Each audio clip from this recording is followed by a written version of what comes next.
beautiful friends from all around the world. It is Mike from Laughing Stock Media here today, and I am bringing you another segment on Dragon Ball Z called Were They Helpful?, in which this episode we're going to be talking about a particular character who a lot of people don't feel that was actually helpful in the series, and maybe we're going to see if he actually was, and that character was Yamcha. And before we begin, I am joined by, once again, a pretty regular guy on my channel, whether he likes it or not, and his name is... Big D, Geekdom 101. Hello, how are you? I'm pretty good. I'm very excited to talk about the greatness of Yamcha, and Yamcha seems to be one of the most parodied and laughed at characters in the Dragon Ball universe, maybe the most, I would say, to the point where the Japanese actually released an action figure of him dying, which you can, there's a video on my channel all about it with me just laughing hysterically at it, so there you go. Check that in the description if I remember to put it in there.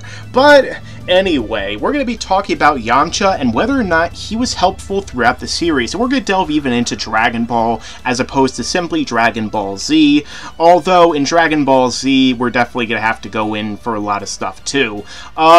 So to start this all off, I'm going to ask Geekdom 101, Big D himself, what he thinks, and if he thinks Yamcha was helpful, and maybe some explanation as to why he thinks what he thinks. Well, obviously Yamcha was way more helpful earlier in the Dragon Ball story. You know, before Dragon Ball Z, if you're talking about just Dragon Ball, he definitely was, I can't even call him a Z fighter. He was part of, I guess, the Dragon Team, helping them find the Dragon Balls. He's always kind of been there. But when you look at the meta, I guess you can say the meta way that Yamcha was written, Yamcha, for the most part, especially when it came to, like, the tournaments and the actual serious battles, really is a whipping boy. He really, yes. Yeah, he is a character that Toriyama wrote to be the guy who ends up making the villain look bad. The jobber to the stars, they say in the wrestling business. Yep. So, for example, you know, in the tournament, the first tournament, you know, he does the job to, I believe it was Jackie Chun. And then... yes. Yeah, and then in the second tournament is when, in the very first round, Ten Shin Han breaks his leg, puts him in the hospital. And what you're doing with this is you're not only establishing Ten Shin Han as being the next villain, you're also showing that he's kind of a dick, and you're also saying, holy shit, this guy Yamcha's in the hospital now, you know, this guy's serious business, he's ruthless, and you're also putting heat on Goku, because Yamcha was one of his best friends. Yes, exactly. And this is really another way that, like, getting into this, Big D, that wrestling and Dragon Ball are so very similar in so many ways, and this is just a great way that Yamcha is used as that guy to really put over other stars that come along, or other villains that come along and just bash him into the ground and build everything up. Yeah, I mean, if you look at constantly, with the exception of the Buu arc, you're seeing this theme over and over again. In the 23rd Budokai, you know, he also goes in there and loses, but he doesn't lose to the main villain. He loses to the human being that Kami had inhabited, again, to show how powerful he is. And then, of course, in the Saiyan arc, there's that word again. The Saibai man. Oh, he said Saibai and not Saiba. Jesus. No, but he ends up being the first guy to die.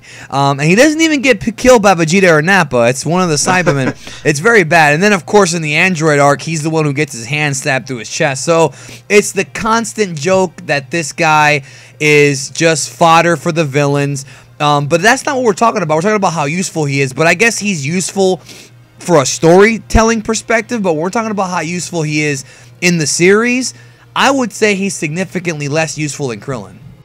Yeah, absolutely. I mean, Krillin definitely seems like he's a vastly more useful character all around, but Yamcha still has many moments in the series when he's useful, and I guess that you can tie into the meta example by saying that he's great for moral support. He's great, you know, to be there as a friend and to help out.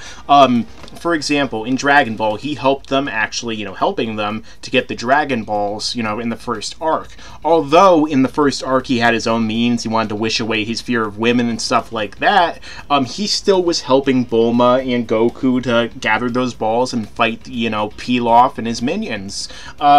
And then even moving further on, like against the situation with Fortune Teller Baba, I mean, Yamcha isn't a coward by any stretch of the imagination, so he went and he fought these monsters, you know, even at the cost, well, almost the cost of his own life, just to help out Goku and help him find the next Dragon Ball to help out Appa's father. So, I mean, this guy has been helping, you know, really the entire series, even if it's not that he actually ends up doing something, he definitely does help. And the biggest example I can think of takes place during the Cell games, or the Cell arc, I should say. And essentially what happens is, after Yamcha's healed with the Senzu Bean, he's the one who tells everyone that the androids can absorb energy through their hands. And that plays a big role because he helps in a lot of ways, because if they didn't know about that, they would have absorbed all the energy, and they probably could have given the Z-Fighters much more of a problem. Plus, he also helps carry Goku back to safety, which was very important for Goku staying alive. Exactly, and he helps take care of him. He gives him the heart virus medication. He's very helpful in assuring that his friend, you know, stays alive. And then, again, during the Cell games, he and Ten Shinhan, you know, they actually team up and help to fight the Cell Juniors, you know, to actually protect a weakened Goku. So, even if he might not be helpful in, say, the Buu Saga, although he does help gather those Dragon Balls for Bulma, which leads to a lot of things, he still really tends to be helpful, even if it's in minor ways. So it's not like we could say, oh, he's dead weight or something, because he does help continually one after the next. But I am going to counterpoint one thing you're saying, though, and that's the fact that really it could have been anybody. It didn't have to be Yamcha, because to me, those things that you just named, yes, in the story he did help, but the reality is you could have swapped anybody in that role and it would have been the same thing. You could have had Roshi be the one that gets stabbed by number 20. You could have had Roshi be the one to carry Goku to safety. You could have had it be Yajirobe, even though I don't think he can fly. You know, to me, that kind of, if you look at it from that perspective, it kind of takes away from Yamcha's, you know, I guess, unique ability. Like, you know, he really does become a legitimate C player by the time that Dragon Ball ends and Z begins. I mean, he sits out most of the Urban Army arc. He sits out most of the Piccolo arc. He sits out most of the Frieza arc. Actually, all of the Frieza arc he's out. Yeah, he was dead. He was dead. So it's just, to me, I'd hate to say it, but if you were to put a gun to my head, I would say no, he's really not useful other than being the whipping boy. You know, because anybody could have done those things. Anybody could have helped Bulma out. It didn't have to be him. I mean, yeah, that is definitely that is a really good point, obviously, that you're making right now, because, I mean, Krillin could have taken Goku back to his home and taken care of him, although Krillin ended up being much more helpful overall, and of course Krillin's far more powerful. So I guess we could say that in the position that Yamcha ends up being in, which is, you know, these, like, not only the whipping boy, but put into these situations where he does help, I mean, really, I guess you could say that he is very much interchangeable with other characters who come along throughout the series. I think so, yeah. I think that he came in to be Bulma's boyfriend, and then, of course, Toriyama changed his mind and gave it to Vegeta, which to me was actually a better move because we got more powerful offspring that actually made a difference, even though it's arguable how much of a difference they made. I mean, certainly Future Trunks is one of the most important characters ever, because had he not gone back in time, well, you know what would have happened. You saw his timeline. Yeah. So, yeah, it's Yamcha is just, I'd hate to say it, he's a fun character, and he was more fun in Dragon Ball, but once you got to Z, he pretty much is kind of a pointless character. He could have just not been there, and it would have been the same result, if you ask me.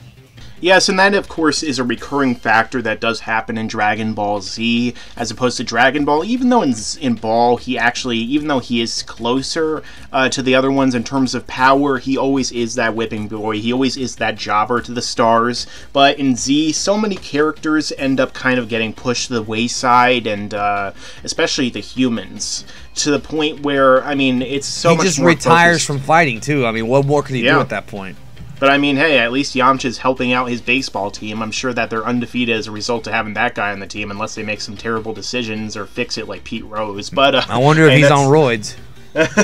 You never know. I mean, he's not. I mean, he could be like Broly. But so I think, yeah. Final thoughts, D. You just think that Yamcha isn't very helpful in general? No, I don't think. I think after Dragon Ball, he really, actually, even you know what? I'm going to go so far as to say even after the first story arc, he's not helpful. As far as a character goes, it could have been anybody, honestly. He was never really that funny either. He did have a couple of moments here and there. I like the character. It's just that he's pointless after the first story arc. When you got to Red Ribbon Army, it was the Goku show, and he didn't do anything in the Piccolo arc except for fight Tambourine like once, and he's lucky he survived that fight. So it's just, he's the whipping boy, and that's what he always will be. I'd hate to say it, but that's the way I feel, and that's the reality if you watch the show and read the manga.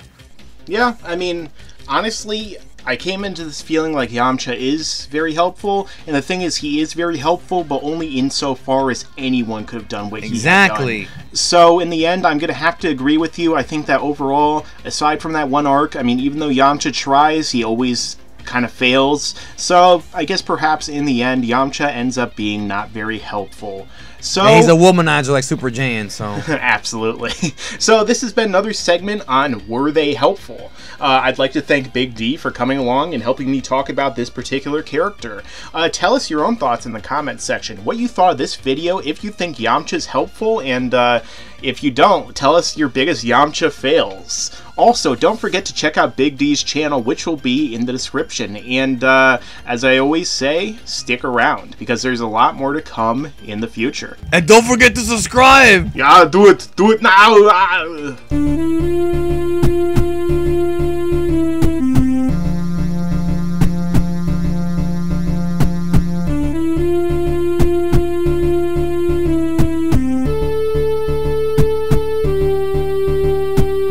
You better subscribe!